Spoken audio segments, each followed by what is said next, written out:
Après la Mini Cooper électrique, j'ai le plaisir aujourd'hui sur Testcars de vous présenter la nouvelle Mini Aceman SE. Elle démarre autour des 33 550 €. C'est un véhicule 5 places avec 4 niveaux de finition, 5 couleurs dont ce magnifique Rebel Red. Sous le capot, vous aurez le choix entre deux motorisations, en tout cas de puissance. 184 ou 218 chevaux, comme c'est ici le cas, et 330 Nm de couple. Et on s'attaque tout de suite, comme d'ordinaire, au design. C'est parti! L'empattement de ce véhicule fait 2,60 m, donc on est à 8 cm de plus qu'une Mini électrique et 9 cm de moins que le Countryman. Au niveau du look, évidemment, elle reste parfaitement intégrée dans la gamme Mini, avec une calandre hexagonale, une face avant très verticale, sans entrée d'air évidemment pour refroidir quoi que ce soit dans sa partie haute. Par contre, derrière cet élément, il y a quand même des volets actifs, capteurs, caméra à l'avant, radar, ça fait partie évidemment du kit sur cette finition, des feux à LED avec plusieurs signatures lumineuses possibles, également l'éclairage en virage sur ce modèle, sur cette finition. Donc capteur et caméra, j'en ai déjà parlé. Vous voyez aussi que le bas ici est d'une couleur un petit peu différente de la carrosserie. Le S en jaune, ça veut dire que c'est un modèle électrique. Sous le capot, on voit le moteur.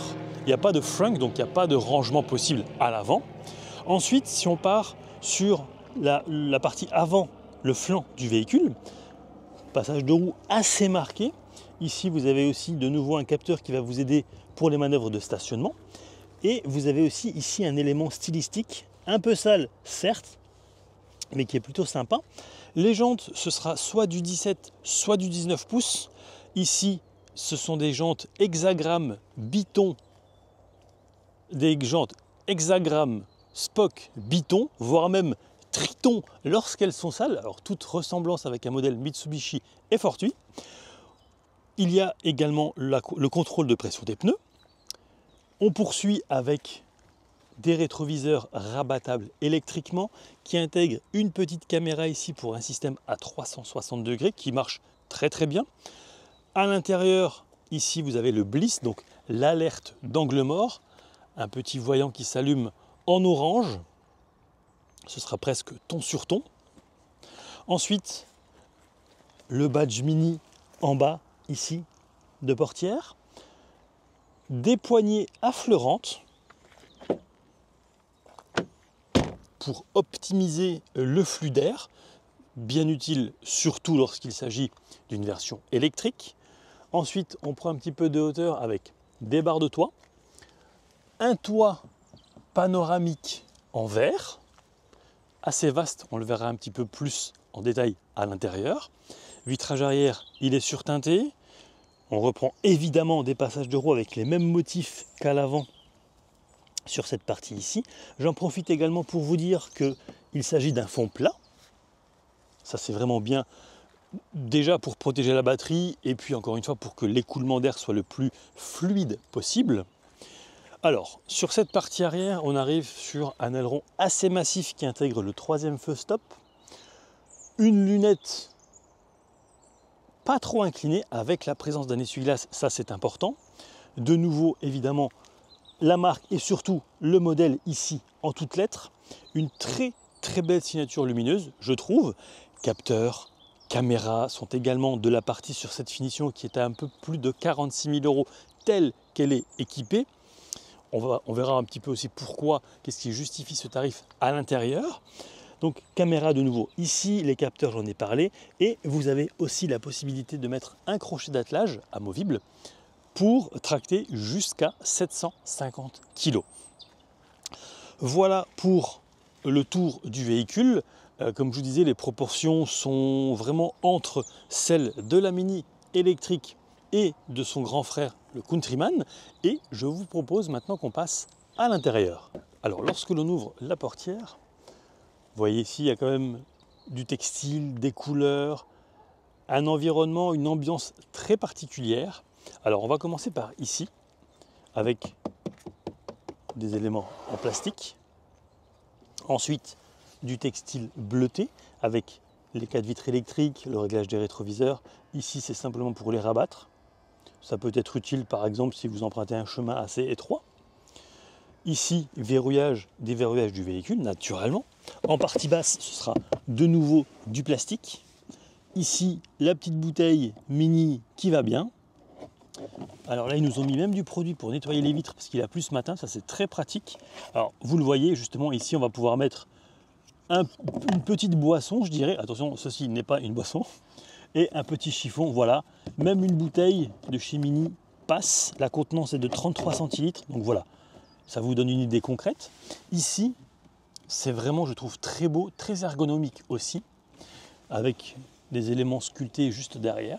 Au niveau prise en main, c'est vraiment pas mal. Ensuite, ici, vous avez une toute petite partie du système audio Harman Kardon, composé de 10 haut-parleurs et qui délivre 315 watts. On a mis tout à l'heure une musique sur YouTube, et je vous garantis que c'est de la qualité. Vraiment, les basses, impeccables. Ensuite, on va s'attaquer à tout ce qui est en partie basse. Donc, évidemment, c'est une voiture électrique, donc il n'y a que 2 pédales. L'ouverture du capot, juste ici, quelque part ici, voilà. Le volant, lui, il est réglable en hauteur et en profondeur manuellement. On retrouve naturellement des commodos sensiblement identiques à ceux de chez BMW. C'est tout à fait logique, c'est la même chose. Donc, les feux à gauche, clignotant. À droite, ce sera les essuie-glaces avant et l'essuie-glace arrière. Et le volant, vraiment, je l'aime beaucoup parce qu'il est assez petit. Malgré l'épaisseur ici, eh bien, la prise en main est pas mal.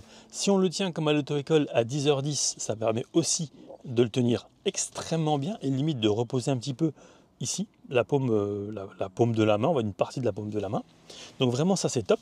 L'élément ici est, je trouve, très joli. Volant en cuir et chauffant d'ailleurs. Alors ensuite, ce sera ici tout ce qui est lié au régulateur de vitesse adaptatif.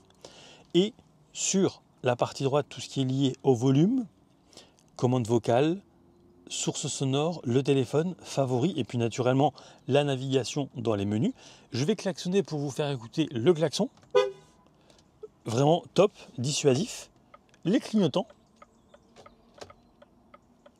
rien à dire. Et vous le voyez globalement, l'intérieur est vraiment, je trouve en tout cas, très joli. Vraiment, c'est coloré. Avec ici aussi une lanière, avec des surpiqûres rouges et bleues. Un tableau de bord vraiment très sympa. Ça met un petit peu de couleur au sein de l'habitacle, c'est pas plus mal. Ensuite, je vais vous parler des sièges que vous voyez ici. Donc les sièges, concrètement, ils sont électriques, mémorisables sur 2 positions, donc vous pourrez être 2 conducteurs, avoir un profil de 2 sièges différents. Le réglage lombaire peut être fait sur 4 voies, donc 4 positions différentes. Donc électrique, chauffant et mémorisable. Ce sont, et vous le voyez ici, de magnifiques sièges qui enveloppent extrêmement bien. Ce sont des sièges appelés, je crois, John Cooper Works. Si j'ai fait une erreur, je le mettrai en bas de la vidéo. Mais regardez, c'est sur piqûre orange avec du bleu à l'intérieur. Et puis, ici, des coutures de nouveau bleutées. Le logo, ici, franchement, alors déjà, je les trouve magnifiques. Mais bon, là, les goûts et les couleurs ne se discutent pas trop. Par contre, je peux vous garantir qu'ils maintiennent extrêmement bien. Et même dans des virages pris à des vitesses élevées. Réglementaires, mais élevées. Franchement, on est super bien maintenu. Et maintenant, je vais proposer au caméraman qu'on passe de l'autre côté pour vous parler un petit peu du système d'infodivertissement. La sellerie pour celle ou celui qui souhaite faire une configuration, sachez que c'est du simili-cuir Dark Petrol. Ensuite, je profite d'être au volant pour vous parler de l'accoudoir uniquement côté conducteur.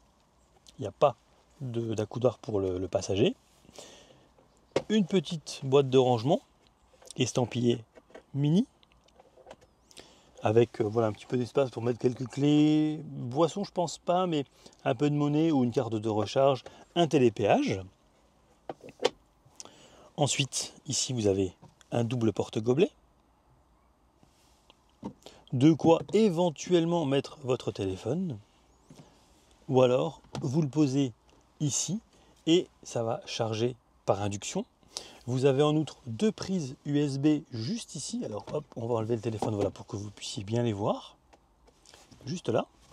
Deux prises USB qu'on va également retrouver ici, juste là, pour les passagers arrière, avec de nouveau un porte-gobelet ici. Je trouve que c'est très pratique et très bien pensé de les avoir installés et implémentés ici. Ensuite, vous avez devant vous l'affichage tête haute avec la navigation, par exemple. Ça, c'est vraiment top. On voit extrêmement bien, même en cas de forte luminosité. Et puis, je vais vous parler de cet écran OLED de 24 pouces de diamètre. Mais avant ça, je vais vous parler de ce qui se passe au-dessus encore avec un miroir ici où l'on voit extrêmement bien ce qui se passe à l'arrière, en plus de la caméra de recul naturellement. Un petit pare-soleil avec un miroir mais sans lumière LED. D'ailleurs, au sein de l'habitacle, il n'y aura que le passager qui aura ici une poignée de maintien. Et les autres n'auront rien. Ici, vous avez une caméra d'habitacle qui va permettre notamment d'enregistrer certaines séquences à l'intérieur de l'habitacle, ou aussi vous allez pouvoir contrôler ce qui se passe au sein de l'habitacle. La commande ici pour le store, ou le Vélum occultant, vous le voyez. Hop, je l'arrête, on va le rouvrir. Une filtration optimale des UV, évidemment, via ce toit panoramique, non ouvrant. Le bouton SOS, les liseuses, des choses assez classiques. Et puis donc, on revient sur cet écran parfaitement lisible. Nous, on l'a utilisé principalement avec Apple CarPlay. C'est aussi faisable avec Android Auto. Donc, vous avez la navigation au milieu. Vous le voyez ici. Hop, ah, voilà, mon téléphone est connecté. Ici, ce sera par exemple si je veux activer les sièges ou le volant chauffant sur 3 niveaux. Conducteur et passager, naturellement. Le frein de parking est mis. Ce sera ici le menu lié à la climatisation. Alors regardez bien, sans l'activer, il nous reste 236 km d'autonomie. En l'activant, on est à 224, voire 217 si on active la clim au maximum. Je vais l'arrêter pour que vous puissiez m'entendre correctement. Donc on l'arrête complètement. Apple CarPlay, par exemple. Ce qui est dommage, c'est que ça ne prend pas l'intégralité de l'écran, mais en même temps, c'est logique. Ici, donc, on est sur le menu principal. Lorsque l'on remet la navigation mini, là, forcément, ce sera en plus grand. Donc, il y a beaucoup de choses qui sont paramétrables. Nous, ce qu'on a vraiment bien aimé, c'est le fait d'avoir la navigation en réalité augmentée. C'est un peu splitté en deux et vraiment, même un aveugle trouverait sa route. C'est tellement facile. Au-dessus, lorsque l'on accélère, eh bien, il y aura une jauge qui va plus ou moins monter. L'état de charge de la batterie. Ensuite, le téléphone en Bluetooth. Je n'appuie pas parce que là, il y aura mon historique qui s'affiche. Ensuite, ici, le bouton mini. Voilà. Si vous êtes client, eh bien, forcément, vous aurez votre véhicule qui sera enregistré avec différents profils possibles. En dessous, je vais vous parler brièvement du frein de parking. Marche arrière, donc là forcément la caméra va s'activer, ou les caméras en l'occurrence. Qualité, je dirais 7,5, 8 sur 10. Même un assistant de recul avec les lignes de guidage, comme vous le voyez. Le neutre, le D, qui propose déjà un frein moteur plutôt pas mal, je dirais. Le B, alors lui, c'est génial. Et en plus, cerise sur le gâteau, cherries on the cake, c'est qu'il va jusqu'à l'arrêt complet. Ça, c'est vraiment, vraiment top. On va le remettre en D, voilà. Donc, il n'y a pas de palette, tout se passe ici. Le démarrage et l'extinction du véhicule, simplement. Donc, on va la remettre sous tension pour vous montrer les différentes expériences. Donc, Core, Go-Kart. Voilà, ça fait penser un petit peu à Mario Kart, pardon. Ensuite, Green. Musique d'ambiance, affichage qui va changer aussi. Ensuite, Vivid.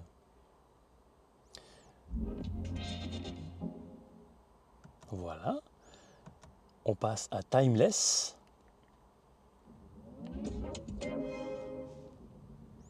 un petit look rétro, du plus bel effet, je trouve. Personnel. Voilà, très très zen comme ambiance. On va même pouvoir afficher ces photos. Balance, avec notamment la fermeture du vélum et un nouvel affichage de nouveau. Et on termine avec le Trail Experience.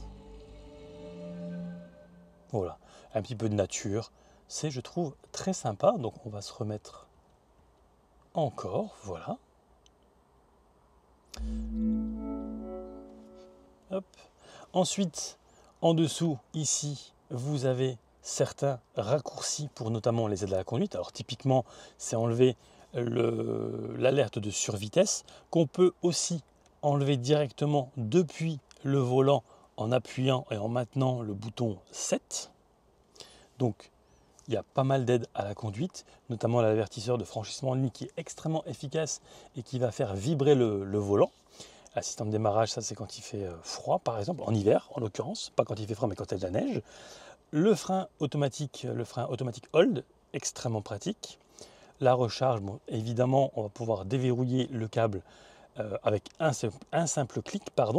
Et si je monte, vous avez certains raccourcis, notamment du régulateur de vitesse. Vous le voyez, adaptatif ou non. Vous pouvez choisir la distance, donc faible, intermédiaire ou grand. Je reviens avant. Alors, on va repasser ici. Voilà. Préparer la batterie, donc c'est le préconditionnement. Les différentes étapes qui ont été paramétrées pour notre essai. Sécurité et avertissement, vous l'avez vu. Mais là, ce sera encore plus détaillé avec d'autres aides à la conduite. Voilà. On va revenir ici. Donc, les données de conduite, ça c'est super intéressant. Voilà. On a roulé aujourd'hui 170 km. On n'est pas encore arrivé. La voiture a été sous tension pendant 3 heures et vous le voyez, 12,6 km. Et franchement, j'ai pas roulé en éco-conduite, donc je pense que ça peut être, et je me suis même certain que ça peut être encore amélioré. Là d'ailleurs, on va aller prendre l'autoroute dans quelques instants. Ça me permettra de vous montrer un petit peu et de faire le bilan après encore plus de route. Voilà donc pour ces menus. Moi j'aime beaucoup, je trouve que c'est réactif. On va revenir alors au menu principal. Au menu principal, je dirais peut-être comme ça, non. Alors comment faire? Bonne question, mini. Alors, ah bah oui, simplement, voilà. Hop, et ici, voilà, on était là, donc on revient ici. Et tout simplement, en fait, voilà, menu principal. Ensuite, donc ici, tout ce qui est lié au capteur et aux caméras. Les warnings, la ventilation au max à l'avant, à l'arrière, des raccourcis bien pratiques. Ici, vous avez aussi une petite grille de ventilation que vous allez pouvoir régler avec cette commande. Petite boîte à gants, toute petite boîte à gants, trop petite je dirais même. Voilà pour l'espace à l'avant. Je vous parlerai de la visibilité lorsque l'on sera en mouvement. Moi, je vais rouvrir ça. Et on passe tout de suite aux places arrière. Alors au niveau de l'accessibilité à l'arrière, sans modifier ma position de conduite, hop, voilà. Alors, au niveau des jambes, j'ai de la place. Je dirais que je peux passer ma main, mais pas plus. Attention, pas plus. Au niveau de la tête, vous le voyez, il me reste ça, c'est impeccable. On va fermer la portière. J'ai un tout petit trou ici intégré pour voir éventuellement les capillaires du conducteur ou de la conductrice. Il y a aussi une poche aumônière mais assez petite. L'arrière des sièges franchement est très très bien fini je trouve. Donc de nouveau 2 prises USB-C ici. Ici ouais c'est vraiment un véhicule, alors certes 5 places mais je dirais quand même beaucoup plus pour 4 personnes et pas davantage. Alors là, on profitera pleinement du toit ouvrant parce que là, vraiment, la surface est gigantesque. Vous avez de part et d'autre un petit crochet, une liseuse, ça c'est très très bien. Et aussi, ce qui est top, je trouve, c'est que en fait, vous avez encore une vitre de custode ici et elle est très très bien placée par rapport aux places arrière. Pourquoi? Eh bien parce que ça apporte encore plus de lumière si par exemple le toit n'est pas présent, parce que c'est une option, ou même qu'il est fermé. Ça, c'est vraiment bien. Ensuite, vous avez naturellement les fixations Isofix pour y mettre un siège enfant. J'ai pas parlé tout à l'heure de l'appuie-tête à l'avant, mais il est extrêmement confortable. En fait, c'est mou, moelleux, puis dur. Donc vraiment, c'est pas du béton. Donc vraiment ça, top. À l'arrière, par contre, ce sera nettement plus ferme. Pas d'accoudoir ici. Un petit peu dommage, mais bon, soit. Pour optimiser le volume de chargement qu'on va voir dans un instant, c'est très simple. Vous tirez ici, voilà. La banquette, vous le voyez, elle est rabattable 1 tiers, 2 tiers. Lorsque la banquette est rabattue, le volume du coffre maximal est de 1005 litres. Alors, est-ce que la ceinture se coince? Oui, ça c'est pas terrible par contre, c'est un détail certes, mais ce que j'aime beaucoup chez d'autres marques par exemple, c'est que vous rabattez la banquette, hop, vous la remettez et vous n'êtes pas obligé de reprendre la ceinture à l'avant. C'est du détail, certes, mais voilà, j'apprécie quand même, j'apprécierais si ce n'était pas le cas. On passe maintenant au coffre.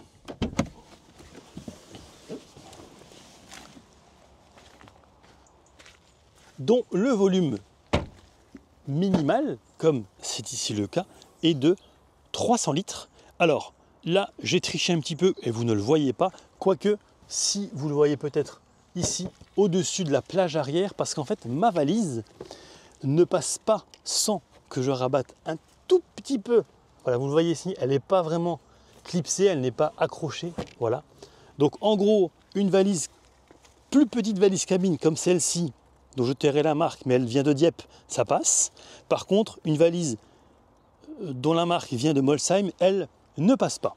Un petit peu dommage, mais bon, soit. Alors, aussi, une chose, ce qui est pratique, c'est que voilà, ici, vous le voyez, pour la rabattre depuis le coffre directement, je lève la sangle, je pousse. Voilà, le tour est joué. Pour optimiser encore, voilà, on enlève la plage arrière. Hop, voilà. C'est ultra rapide, vraiment, ça c'est un excellent point et ça vous permet d'avoir une petite idée de ce que vous pouvez mettre là, vraiment c'est spacieux, puisque de mémoire on est à 1005 litres et j'adore aussi cette signature lumineuse. Je sais, ça n'a strictement rien à voir avec le coffre, mais ça me permet quand même d'en parler de nouveau. Et maintenant on va aller conduire, puisqu'on est quand même là pour aller l'essayer sur la route. C'est parti. Alors là, on prend l'autoroute vers Nîmes, ce qui va me permettre de vous montrer un petit peu l'accélération de cet Iceman SE fort de 218 chevaux, malgré 1,7 tonne à vide. Donc là, nous, plus les bagages, je pense qu'on est autour des 1,9 tonne. Allez, on est à 50 km/h, tu es prêt? Gaz en grand. 80, 100... Et voilà, 127. Donc là, je ne freine pas, je suis en D. Et si j'appuie maintenant sur le B, voilà, vous voyez 90, 80, voilà. Gaz en grand.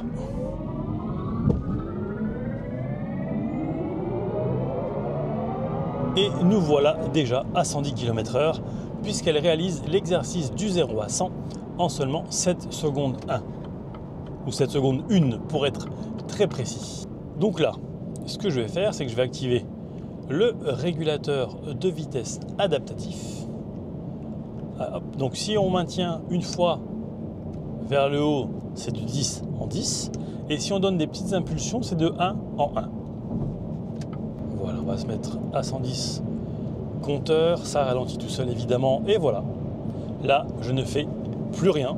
Je laisse la voiture se gérer toute seule. Vous voyez un premier avertissement ici et ici qui me dit de maintenir les mains sur le volant, puisque d'ailleurs la chaussée se rétrécit.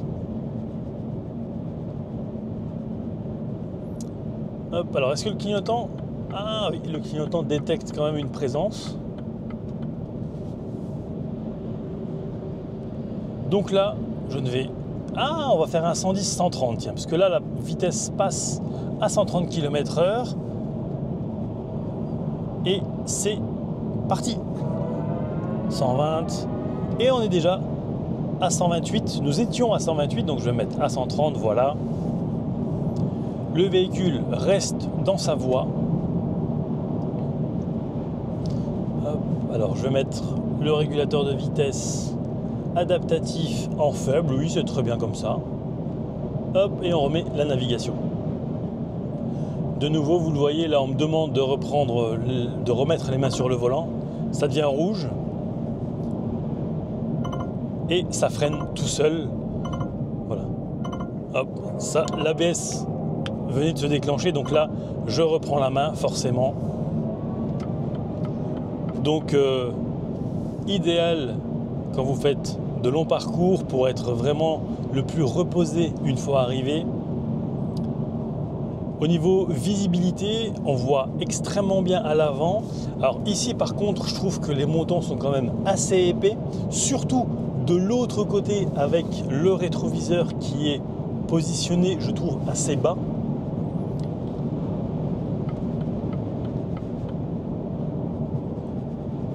Malgré tout, on voit très bien dans les rétroviseurs et à l'arrière aussi. La vitre, bien qu'assez petite, permet quand même de bien voir ce qui se passe. Évidemment, lors des manœuvres à très basse vitesse, lorsque vous enclenchez la marche arrière, c'est plus un problème, puisque vous aurez ce qui se passe à l'arrière qui va s'afficher juste ici.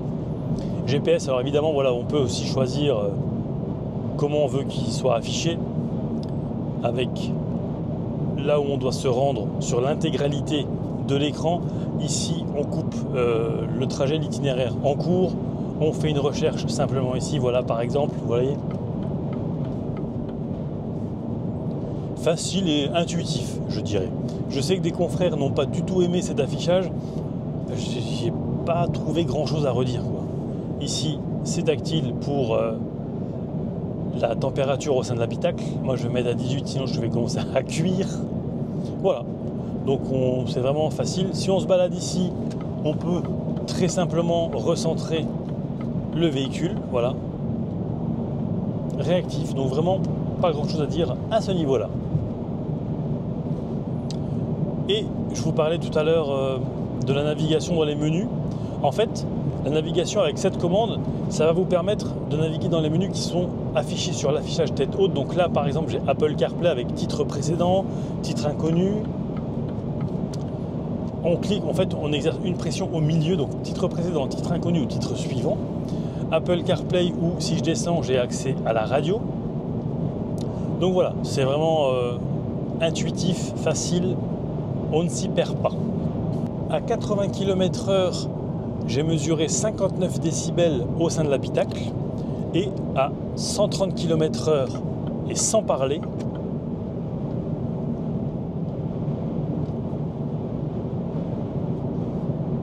voilà ce que ça donne. Donc globalement, et surtout en ville ou en périurbain, le véhicule est, je trouve, extrêmement bien insonorisé. On va faire ici un 0,80.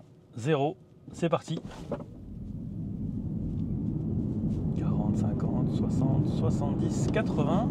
Alors je vais maintenir le 80 et puis je vais écraser la pédale de frein. Vous êtes prêts? C'est parti. Oh nom de Dieu! Oh que c'est efficace. Et c'est reparti. Tranquillement ou presque. Voilà. Je vais peut-être pas le refaire une deuxième fois. Quoique, si le caméraman est chaud, je le fais une deuxième fois. Qu'est-ce que t'en penses? Non? Non? Oui, non? Sans opinion? Non? Pas de problème. En tout cas, c'est une efficacité, malgré à peu près 1,9 tonne qui roule. Ah, vraiment, c'est plus que mordant. Bravo Mini. Au niveau du moteur, je vous le rappelle, cette version est disponible soit en 184, soit en 218 chevaux avec 330 Nm de couple, avec une autonomie annoncée entre 305 et 406 km, dépendant de la version choisie. Les batteries sont soit de 38,5 kWh ou de 49,2 kWh de capacité. Ce sera cette capacité que nous avons essayé. La version SE se recharge de 10 à 80% en 31 minutes, avec une puissance de 95 kW. Et environ 6 heures à domicile sur du triphasé à 11 kW de 0 à 100%. La vitesse maximale est de 170 km/h. En termes de temps de charge, Sachez que ce sera 28 minutes de 10 à 80% avec une puissance de 70 kW pour la version E ou la version I et environ 4h15 à domicile, toujours sur du triphasé à 11 kW. Alors, on va faire un test ici avec une carte Total Energy. Alors, bienvenue. Vérifiez l'état du connecteur, n'utilisez jamais un câble ou un connecteur endommagé, évidemment. Alors, on va prendre celui-ci. On va le connecter au véhicule. Voilà, c'est verrouillé. Utilisez votre smartphone. Non, moi j'ai une carte RFID, donc on choisit la carte RFID qu'on présente devant le lecteur. Vérification en cours. On a volontairement choisi une borne qui n'est pas la plus puissante. Vous êtes autorisé à démarrer la charge. Un petit clic qui dit que la charge est en cours. Préparation à la charge, l'établissement de la communication avec le véhicule. Ça fait un petit peu Star Trek. Un vaisseau qui démarre au niveau du bruit.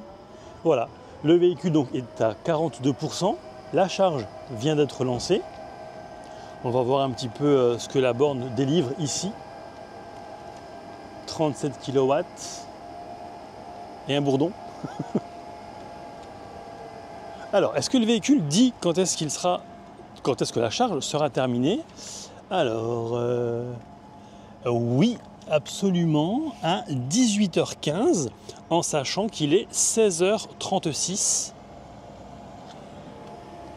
Là, la puissance a grimpé à 83-84 kW.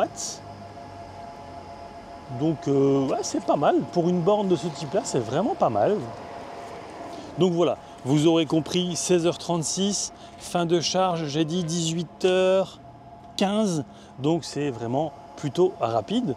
Voilà, donc c'était juste pour avoir une idée concrète, pour vous faire une démonstration aussi comment ça se passe, puisque de nombreux clients de véhicules électriques, et ce quelle que soit la marque, eh bien, ne connaissent pas, ne savent pas, on ne leur explique pas, et c'est aussi et surtout parfois un frein. Alors évidemment, il y a l'autonomie, il y a beaucoup de choses, mais si on n'explique pas comment ça fonctionne, typiquement, moi je prends des amis ou des membres de ma famille avec un véhicule électrique, je leur demande de se brancher. Je suis certain qu'aucun d'entre eux ne saura comment ça marche. C'est simple, mais il faut qu'on leur explique. Donc voilà, et maintenant je pense qu'on va arrêter. Ici, vous le voyez, on est à 45% en une minute. Bon, bref, on a récupéré 1,76 kWh. La borne délivre actuellement 70 kW, donc c'est un petit peu baissé.